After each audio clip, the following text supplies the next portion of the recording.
AP ప్రతిపక్ష నేత YSR Congress party అధ్యక్షుడు వైఎస్ జగన్మోహన్ రెడ్డితో యంగ్ టైగర్ జూనియర్ ఎన్టీఆర్ రహస్య భేటీ ఏంటని ఆశ్చర్యపోతున్నారా? ఈ న్యూస్ ఫేక్ అని అనుకుంటున్నారా? బ్రతికున్నంత కాలం టీడీపీతో ఉంటానని ఎప్పుడూ చెబుతూ ఉండే ఎన్టీఆర్ ప్రత్యర్థి పార్టీ అయిన జగన్ను రహస్యంగా కలవడం ఏంటనుకుంటున్నారా?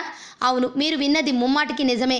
జగన్తో ఎన్టీఆర్ రహస్య భేటీ అయ్యారని జోరుగా వార్తలు వినిపిస్తున్నాయి. దివంగత నందమూరి తారక రామారావు వారసుడిగా తెలుగు తెరపైకి ఎంట్రీ ఇచ్చిన జూనియర్ ఎన్టీఆర్ తక్కువ సమయంలోనే స్టార్డమ్ను అందుకున్నారు. టాలీవుడ్లో మాస్ హీరో అంటే ముందుగా అందరికీ గుర్తుకు వచ్చే పేరు తారక్ అని చెప్పవచ్చు. అలా మాస్ ప్రేక్షకుల్లో సుస్థిర స్థానం సంపాదించుకున్నాడు ఎన్టీఆర్.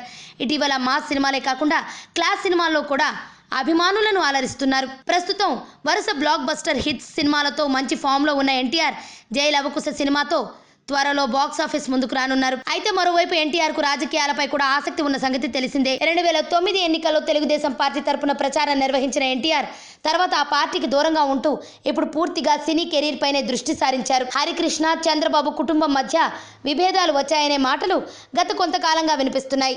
పార్టీలో తన పుత్రరత్నం మంత్రి నారా లోకేష్ కు పోటీ అవుతాడనే ఉద్దేశంతో ఎన్టీఆర్ ను చంద్రబాబు పక్కన పెట్టేశారని, అప్పట్లో ప్రచారం కోసం ఉపయోగించుకుని వదిలేశారనే వాదన కూడా ఉంది. ఈ నేపథ్యంలో గత కొంతకాలంగా ఓ వార్త ఏపీలో సంచలనంగా మారింది. జగన్తో ఎన్టీఆర్ రహస్య భేటీ అయ్యారట.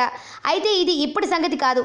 2014 ఎన్నికలకు ముందటి ముచ్చట. గత ఎన్నికలకు ముందు జగన్ను ఎన్టీఆర్ సీక్రెట్ గా కలిశారనే వార్తలు ఇప్పుడు సోషల్ మీడియాలో వైరల్ గా మారాయి. ముందుగానే జగన్ అపాయింట్మెంట్ తీసుకున్న తారక్ హైదరాబాద్లోని ఓ హోటల్లో ఎవరికీ తెలియకుండా కలిశారని ప్రచారం జరుగుతోంది. జగన్ను ఏకాంతంగా కలిసిన తారక్ రాజకీయాలపై చర్చించారని, ఆ తర్వాతే కొడాలి నాని వైసీపీలో చేరారని సోషల్ మీడియాలో వార్తలు హల్చల్ చేస్తున్నాయి.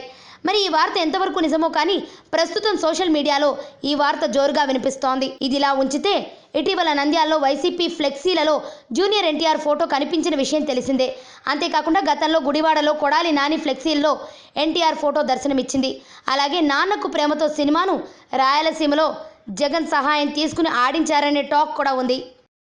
ఆరోగ్యవంతమైన జీవితం కోసం మనం పాటించాలి కొన్ని నియమాలని. చిన్ని చిన్ని చిట్కాలతో చింతలేని జీవితాన్ని ఎలా గడపాలి అనే దానికి వీక్షిస్తూనే ఉండండి మన ఆరోగ్యం యూట్యూబ్ ఛానల్. మరిన్ని ఆరోగ్య సూత్రాలకు సబ్స్క్రైబ్ చేసుకోండి.